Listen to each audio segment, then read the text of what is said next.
Obrigada por ter aceito o nosso convite. Eu é que agradeço, eu agradeço a vocês a gentil apresentação também. Muito obrigado pelo convite, é um prazer estar com vocês hoje. Legal, bem-vindo. Professor, um mês depois daquele 7 de outubro, né? Que balanço você faz daquilo que você disse lá no começo, né? Lá no dia 10 de outubro, sobre essa seletividade, né? Como se conta essa história, como se acompanha o que está acontecendo. Que balanço você faz um mês depois? Então, na verdade, com relação a esse tema específico, né, da cobertura, da seletividade das narrativas, né, isso é algo, bom, não acontece só em relação à Palestina e Israel, antes vocês conhecem isso em relação a tantos outros temas, né, como eles aparecem representados, né, na grande imprensa e tal, mas com relação à Palestina especificamente,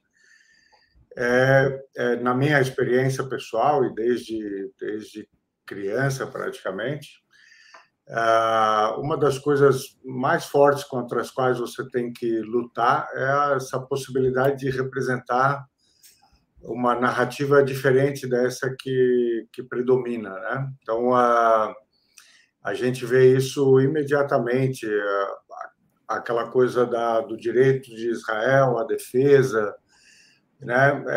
A história sempre começa no dia do ataque do Hamas, né? Não há nada acontecendo antes, então tudo começa do zero no dia do ataque, né? Então essas coisas são as usuais, acontecem sempre mas eu vejo algo de muito especial, muito intenso dessa vez, né? Eu acho que tem algumas explicações para isso, né?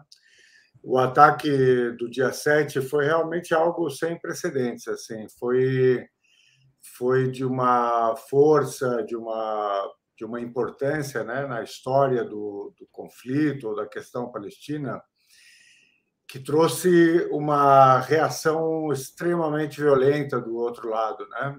Em termos de narrativa primeiro e depois agora em termos de massacre cotidiano, né? Então, mas isso é sinal de que o golpe foi fortemente sentido no dia 7. Aqui eu estou me referindo sobretudo à questão estratégica. Eu não estou falando, por exemplo, do choque, porque também isso, né? O ataque do dia 7 nos foi narrado como um ataque brutal contra civis, tal, e aí o pessoal nos diz a superreação é proporcional ao choque, né, da morte de civis israelenses.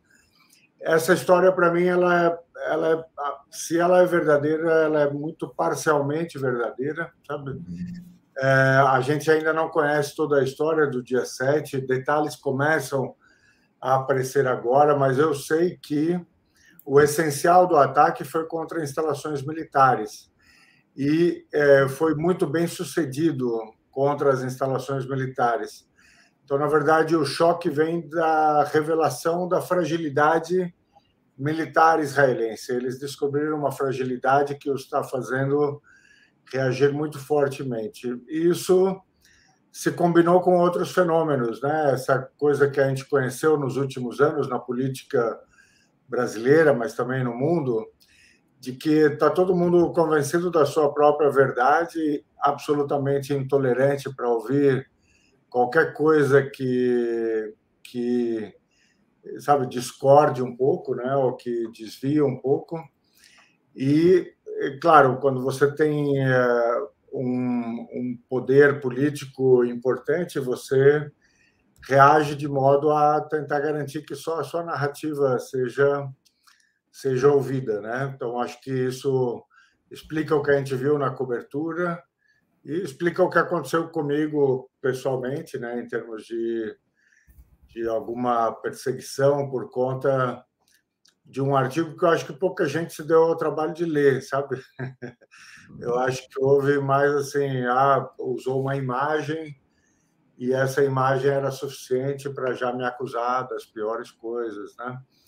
Então, realmente, a impossibilidade do diálogo, mas eu acho que muito grave, porque o que isso, no final, acaba resultando é que você tem lá um massacre cotidiano. Eu acho que eu nunca vi nada parecido, sabe?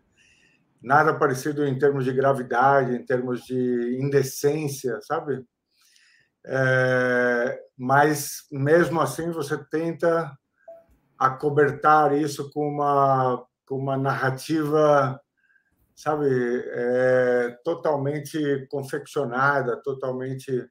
E o pior é que as pessoas se embarcam, muita gente embarca nessa narrativa e passa realmente a olhar como justificável que 5.000 crianças tenham sido mortas em um mês, sabe? Assim, então, algum mecanismo que diz: foi tão grave o que aconteceu no dia 7 que tudo bem, pode continuar a matar as crianças, entendeu? É muito, muito extraordinário isso. E hoje, assim, esse é o meu balanço. Hoje, assim, o massacre continua, mas a narrativa está perdendo sua força em termos de opinião pública, né? Ela não está perdendo o seu apoio político, institucional, mas em termos de opinião pública, o cobertor está ficando curto, sabe? As pessoas começam a se perguntar por que, sabe, por que esse privilégio de continuar a matar as crianças e as mulheres, sabe, assim, e com nenhum objetivo claro, né, de militar, assim. Sabe, professor Salem, bom, em primeiro lugar, a minha e nossa solidariedade, né? Obrigado. Você quer dizer assim, você está em boa companhia. Né? Ontem foi a vez do padre Júlio Lancelotti, então tem também perseguições que são medalhas ao longo da vida, né? Pois é. Não, estar em companhia do padre Júlio é um prazer para mim em qualquer situação. Se alguém me colocar o meu nome do lado dele, eu tô satisfeito. Eu admiro muito assim, a qualidade, né, dos generosos, e o Padre Júlio é um generoso. Eu, assim, gosto muito dele. Sabe que dia 18 de outubro nós entrevistamos aqui na Fórum o Dr. Bassem Naim. Ele é o coordenador do Comitê de Relações Externas do governo de Gaza e um alto dirigente do Hamas. Sim. E na entrevista ele de fato falou: olha, essa história que Israel está espalhando não é bem assim. Os nossos alvos eram militares, e na tal da rave, né, que é a mais famosa, as pessoas morreram por troca de tiros. Não foi nós que chegamos lá atirando. Sim. Sabe que, inclusive, a minha reação, assim, na hora, claro, do caso das pessoas, eu pensei internamente: não, esse cara, entendeu? Não é isso, imagina, tal. Mas, de fato, nos dias seguintes, as evidências de que a versão do Hamas é a versão correta e não a versão do governo de Israel vieram à tona. Foram vindo à tona, foram confirmadas, inclusive, por fontes israelenses, como o Haaretz, que é o principal, dos principais jornais de Israel, né? Então, eu acho que esse é um dos mecanismos, né, que agora, assim, vocês devem conhecer muito melhor do que eu, mas eu começo a perceber com alguma clareza. Primeiro, assim, quando, por exemplo, já que vocês mencionaram aquele primeiro artigo da Folha, porque depois eu tive direito a uma tréplica, né, na Folha, porque... Mas esse do dia 10, as pessoas, mesmo pessoas amigas, mesmo gente que tinha concordado que não tem nada de antissemita no seu artigo e tal, eles me censuravam. Eles diziam: mas você não condenou o Hamas, você não condenou o ataque do dia 7, você tinha que ter falado alguma coisa, sabe? E eu dizia: olha, assim, sinceramente, eu não sei o que aconteceu no dia 7, sabe? Porque, bom, você está ouvindo a história, está todo mundo naturalizando, mas se você faz algumas perguntas centrais, você diz que tem um pedaço da história que está faltando.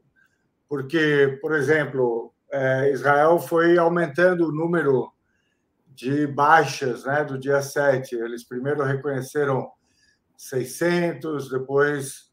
obrigado, esse é o artigo mesmo. Depois foram aumentando o número até chegarem a 1.500, mais ou menos. E aí, de repente, eu falei, bom, mas deixa eu ver quem são esses mortos, né? Fui às próprias fontes israelenses. E aí eu percebi que eles só nomeavam 500 dos 1.500. E desses 500, 300 eram militares, quase 100 eram policiais, né?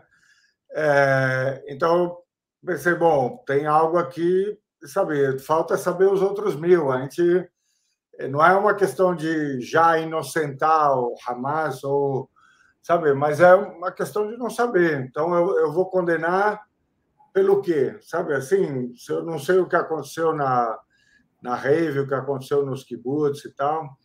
E hoje, como você disse, Mauro, o próprio Haaretz diz, olha, parece que a maior parte dos civis foi morta por fogo israelense, né?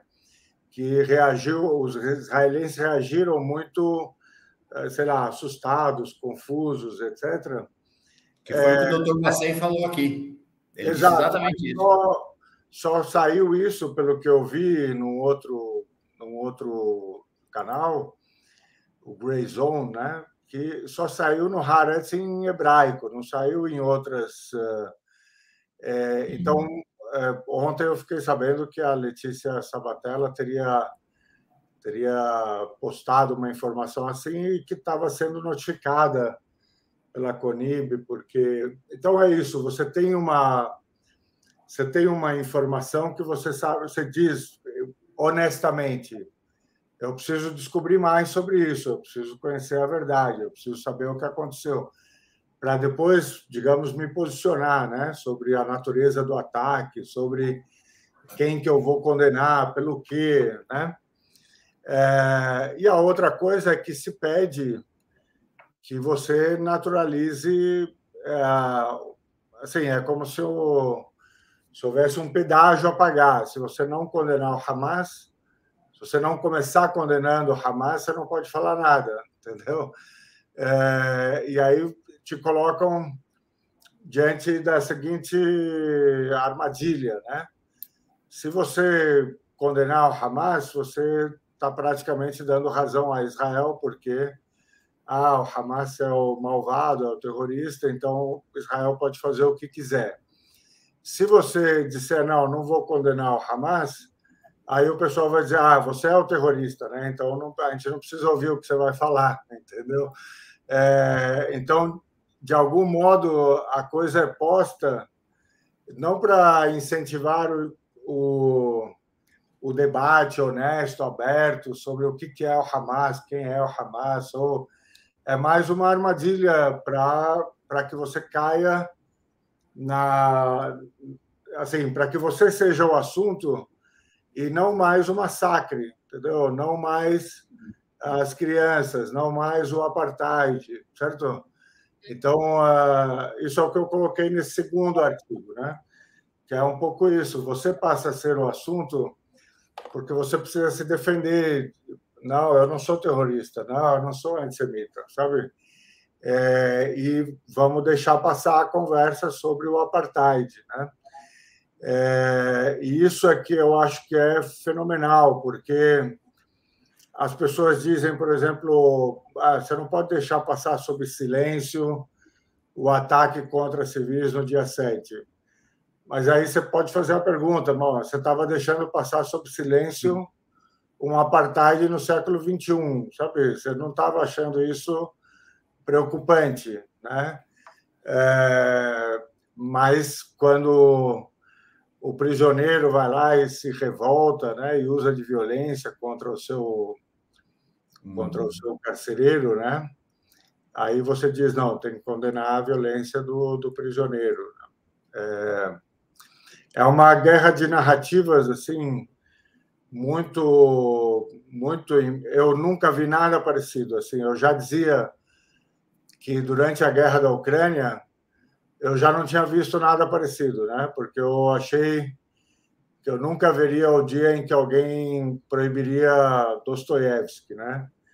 Mas uma universidade na Itália conseguiu cancelar um curso sobre Dostoiévski porque a Rússia tinha invadido a Ucrânia, né? Então, essa intolerância que eu nunca tinha visto igual, né? Essa punição cultural coletiva, né? Mas agora é pior do que eu via na questão da Ucrânia. A grande imprensa está... assim, quando me dão um espaço, eu sou grato, eu vou lá e falo e tal, mas o fato é que eles estão contando uma história ficcional. Assim, você vê o que eles estão falando sobre Palestina e tal, é uma história inventada, é uma ficção. Não tem relação, não tem uma grande relação com a verdade, né, do que está acontecendo no terreno. E isso é uma desinformação, isso coloca eles em descrédito, né, e vai colocando as instituições em descrédito. Rebeca. Nós estamos conversando, né, Mauriana, com o professor Salem Nasser, professor de Direito Internacional, estudioso do Oriente Médio, do Islã e do mundo árabe, e também publica a newsletter salemnasser.substack.com. Vou colocar aqui para vocês no chat também, para que possam acompanhar. Acabei de subir. E, Salem, eu fico muito observando, né, e analisando todas essas questões relacionadas a esse massacre, ao genocídio contra o povo palestino. A gente entende, observa que Israel nunca cumpriu nenhum tratado, nenhum acordo, nenhuma determinação da ONU ou de qualquer outra instituição, enfim, nenhuma outra instituição de direitos humanos, de defesa da vida, né? E eu também não vejo, nem eu, pelo menos, não vejo nenhuma possibilidade de convivência depois de um cessar-fogo, né?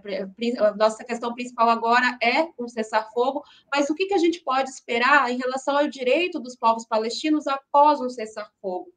Né? Eu não vejo possibilidade de uma convivência de novo naquele território. Então, na verdade, ali, por exemplo, com relação a Gaza, né, a convivência é inexistente no sentido... Sim, eles estão lado a lado, né, mas... efetivamente, Gaza é uma prisão, né?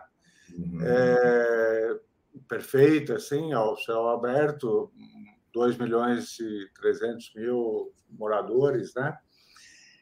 Em que Israel controla tudo. Eles controlam a comida que entra, controlam, sabe, claro, tem os túneis e o contrabando e tal, mas se você for ver o que Israel controla oficialmente e tal, assim, havia, pelo menos há alguns anos, umas denúncias de organizações internacionais em que Israel controlava o número de calorias por pessoa, né? Quer dizer, eles mantinham a comida que entrava em Gaza a partir de o mínimo de calorias que a pessoa poderia, sabe, deveria consumir no dia e tal.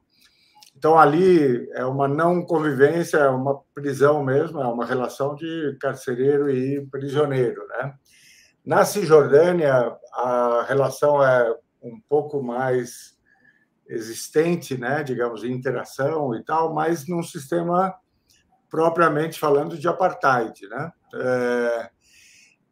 E nos territórios, digamos, que hoje são Israel, né? Que os palestinos se referem a Palestina de 48, mas é o que o mundo reconhece como Israel oficialmente. Ali tem uns 20% da população que são etnicamente, né, árabes palestinos, e que têm eles são cidadãos, mas eles têm uma condição de segunda classe.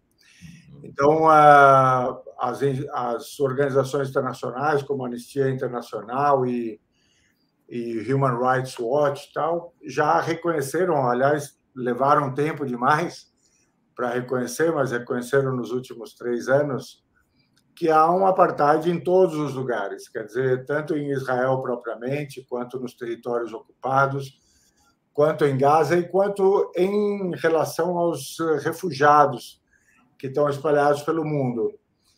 Então, é uma situação de apartheid. Como é que você vai desfazer o apartheid, né? Assim, o mundo ainda fala numa solução de 2 estados, no sentido que é um pouco isso, o reconhecimento de que não há como conviver, né? Então, que cada um tenha o seu estado, sabe, praticamente exclusivo nacionalmente, quer dizer, a ideia de que não dá para morar junto, sabe? Então, tem que ter um estado só para os judeus e tem que ter um estado só para os palestinos, mas essa é para mim, isso é um sinal da conivência do mundo com a injustiça. Quer dizer, enquanto você vai afirmando, não, é 2 estados, é 2 estados, é 2 estados, você está permitindo a Israel que eles façam o que quiserem, sabe? Porque você está lá, né, só sustentando o discurso, mas você não toma nenhuma medida contra Israel, você não para, por exemplo, o comércio com Israel, você não para as relações diplomáticas, você deixa eles fazerem, enquanto você diz, não, tem que negociar e tem que fazer os 2 estados e tal. Então, para mim, isso está morto, né? Então, o que eu acho que nós vamos ter é a convivência forçada, porque os 2 estados não vão acontecer. Então, num primeiro momento, pelo menos, a convivência forçada vai se dar, digamos, dentro de um território único que, pelo menos por enquanto, é totalmente controlado por Israel, que é o que Israel está querendo, né? E é o que eles fazem, na verdade, porque eles já controlam Israel, controlam os territórios ocupados e mantêm o cerco a Gaza, então o controle total é deles, né? É um território único em que está se colocando uma população acima da outra, né? Então, se você tem uma convivência forçada, que é do tipo de apartheid, né? Que é um tipo de convivência de apartheid, a história vai resultar em uma de 2 coisas. Ou a história não vai perdoar o apartheid, ele vai acabar, certo? E os palestinos provavelmente serão, então, maioria da população nesse território único, e o mundo vai, digamos, a história vai castigar o apartheid, né? Ou, então, a outra tragédia, digamos, é que os israelenses consigam expulsar os palestinos, sabe? Ou assegurar para sempre uma superioridade numérica, né, populacional, ou seja, que eles expulsem suficientes palestinos, tá? Eu acho que os palestinos estão dando provas históricas, né, de que eles são um povo muito resiliente e eles já não querem ser refugiados, sabe? Então, não há nenhuma disposição entre os palestinos de se refugiarem ou de saírem, sabe, de Gaza ou dos... Claro, há alguns que saem porque você é jovem, você fez universidade, você quer trabalhar, você quer uma chance na vida, sabe? Você vai lá e você sai, né? Mas sair em massa, né? De modo a garantir a superioridade populacional israelense, isso já não acontece mais. Agora, Israel, com isso, com essa aposta que Israel está fazendo, Israel coloca em risco a sobrevida do próprio Estado israelense como Estado judeu, entendeu? Quer dizer, o projeto deles, que é de um grande Israel, mas exclusivamente judeu, está sendo posto em risco pelas próprias políticas israelenses. Esse Estado provavelmente não dura, entendeu? Salem, você é professor de Direito Internacional. sim. Na FGV Direito. Queria te fazer duas perguntas, uma de caráter pessoal. Sim, né? sim. Houve uma campanha dos sionistas e da extrema-direita para que você fosse, inclusive, demitido, suspenso, afastado. Então, a primeira questão é essa em relação à tua situação, como está, como ficou depois dessa campanha. E a segunda é, na qualidade de professor de Direito Internacional, explica para nós o que isto quer dizer. Né? Em 2018, o Congresso, o Knesset, o Parlamento de Israel, aprovou o que eles chamam de Lei Básica de Israel. Sim, Aí sim. diz no primeiro ponto, a terra de Israel é pátria histórica do povo judeu, na qual o Estado de Israel foi estabelecido. Segundo, o Estado de Israel é o lar nacional do povo judeu, no qual cumpre seu direito natural, cultural, religioso e histórico à autodeterminação. E C, o direito de exercer a autodeterminação nacional no Estado de Israel é exclusivo do povo judeu. E lá na sétima, em relação aos assentamentos, eles dizem assim, o Estado vê o desenvolvimento do assentamento judaico, que a gente chama de colônias, como um valor nacional e atuará para encorajar e promover seu estabelecimento e consolidação. Então, queria que você contasse para nós como é que está a tua situação e como é que você analisa, à luz do direito internacional, essas cláusulas da Lei Básica de Israel. Muito obrigado. Obrigado, assim, pela oportunidade de responder as duas perguntas. Uma é, primeiro, assim, obviamente, eu não disse isso no começo, mas digo agora, é claro que quando eu falo por mim mesmo, não há qualquer chance de eu estar falando em nome da Fundação Getúlio Vargas, né? Porque, assim, quem fala por ela é o seu conselho, o seu presidente e tal, e eu acho que eles... Mas tem um princípio lá que tem sido reafirmado na Fundação. Essa não é a primeira vez que acontece esse tipo de demanda, né? Eu tenho 20 anos já de carreira na Fundação e isso já aconteceu algumas vezes, talvez nunca com tanta intensidade, mas já aconteceu algumas vezes. E o princípio realmente da liberdade acadêmica vem sempre sendo respeitado, né? Então, claro que a Fundação se preocupa, né, com os seus estudantes, com os seus, digamos, com a sua comunidade, com as pessoas com os professores e tal, e ela atende, ela conversa, ela escuta as reclamações e tal, mas o resultado final é de respeito à liberdade. Então, nisso, eu, assim, é muito incômodo, né, você receber essa pressão, mas, por outro lado, é muito bom saber que você está numa instituição que, de fato, respeita. Ela não precisa concordar ou discordar de você, porque ela não precisa ter opinião sobre isso, mas ela respeita o fato de que você pode escrever e pode falar, né? Agora, isso também tem uma questão importante, que é, como acadêmico, né? Eu acho que isso é uma discussão que a gente faz lá e deve fazer em toda a academia. Quando é que você está escrevendo enquanto acadêmico e quando é que você está escrevendo enquanto, sei lá, militante de alguma causa, sabe?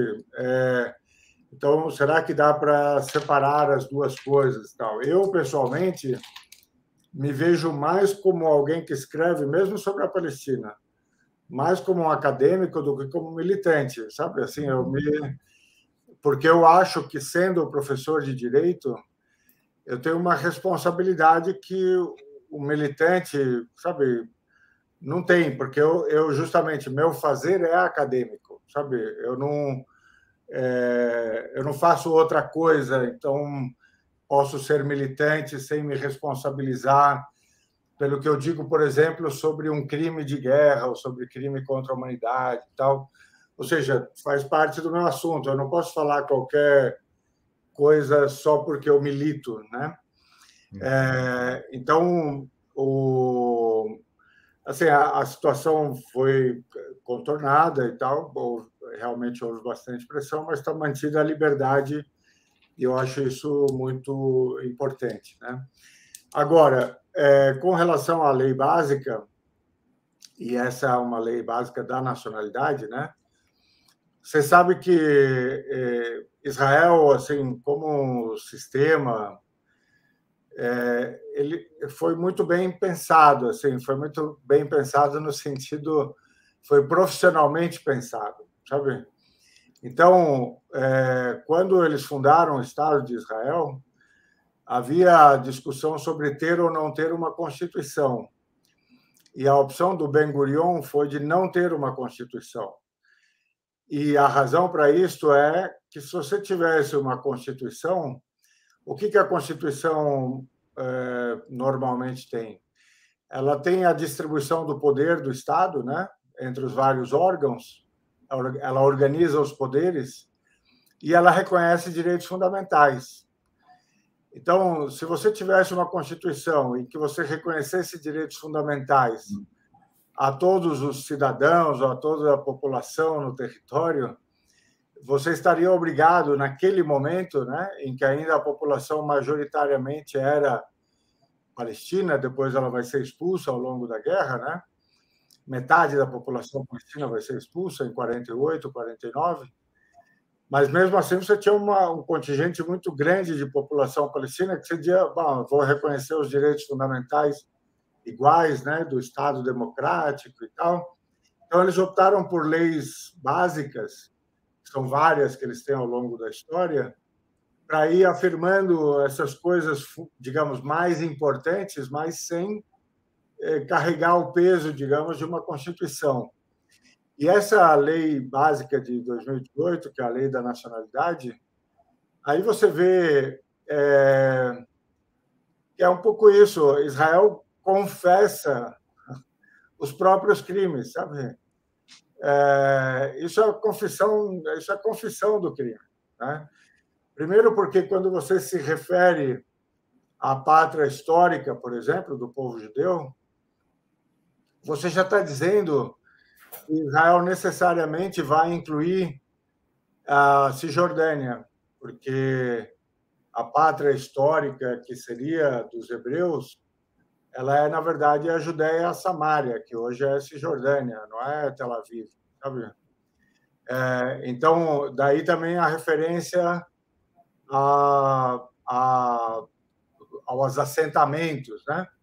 Porque é isso, assentamento é para quê? Para você ir lá e tomar um território que não é seu pelo direito internacional, né? Quando você diz o direito de exercer a autodeterminação é só dos judeus, ou seja, os outros, como disse o Netanyahu explicitamente, ele disse no discurso, eles podem até viver aqui entre nós, sabe? Alguns deles, né? Mas a terra é nossa, sabe? Aqui só quem é povo, né? Só quem é povo e pode exercer o direito à autodeterminação somos nós. O Estado é judeu e, se você quiser ser cidadão, você precisa prestar um juramento de fidelidade, de lealdade ao caráter judeu do Estado, sabe? Então, aquilo que se a gente encontrasse em qualquer outra Constituição, em qualquer outro texto, nós consideraríamos totalmente absurdo, né? Aqui no Ocidente e tal. A gente só admite realmente em relação a Israel porque tem padrinhos poderosos demais, né? Sim, tem padrinhos poderosos demais. Mas é a confissão do crime, assim, E é por isso que eu digo, eles estão avançando cada vez mais profundamente nessa ideia de um Estado nacionalista exclusivista, né? Quer dizer, ele só é um Estado para um povo, né? E você coloca nisso que, assim,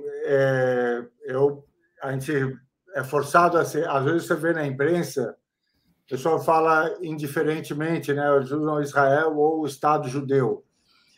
E você diz, bom, por que chamar de o Estado judeu?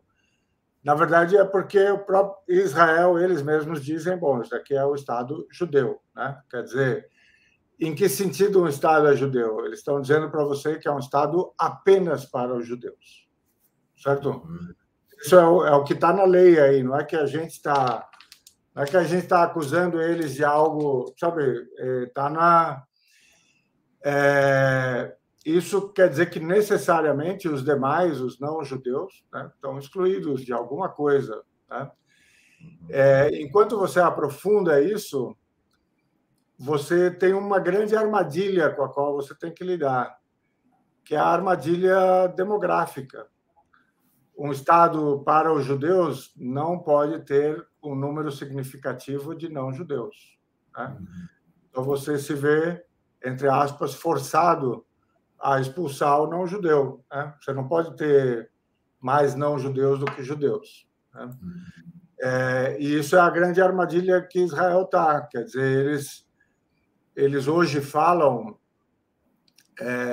assim, eu estou dizendo da imprensa, dos oficiais, como, por exemplo, o ex-primeiro-ministro, o Ehud Barak, sabe, o presidente, o Herzog e tal.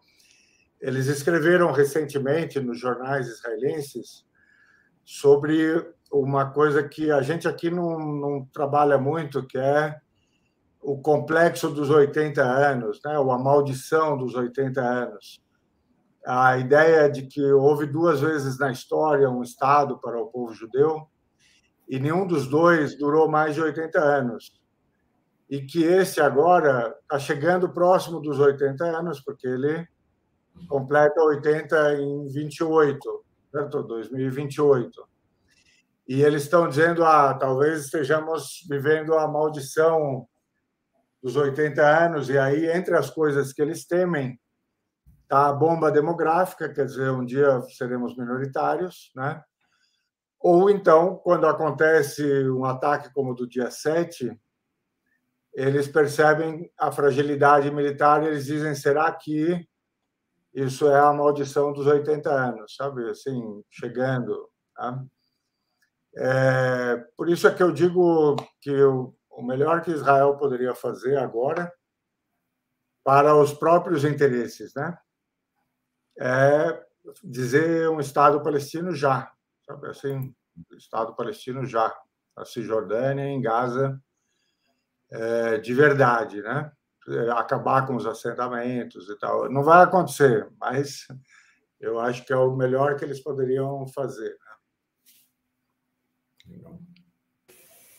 Professor Salem, muito obrigada por esse tempo precioso que você passou aqui com a gente, seu tempo, trazendo essa perspectiva que é contra-hegemônica, infelizmente.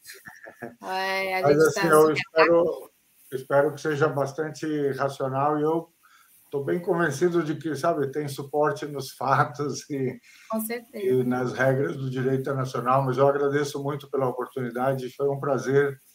Mauro, Rebeca, Ana, um prazer mesmo, muito obrigado. Nossa solidariedade e esperamos te ver em breve por aqui. Abraço. Obrigado. Tchau, valeu.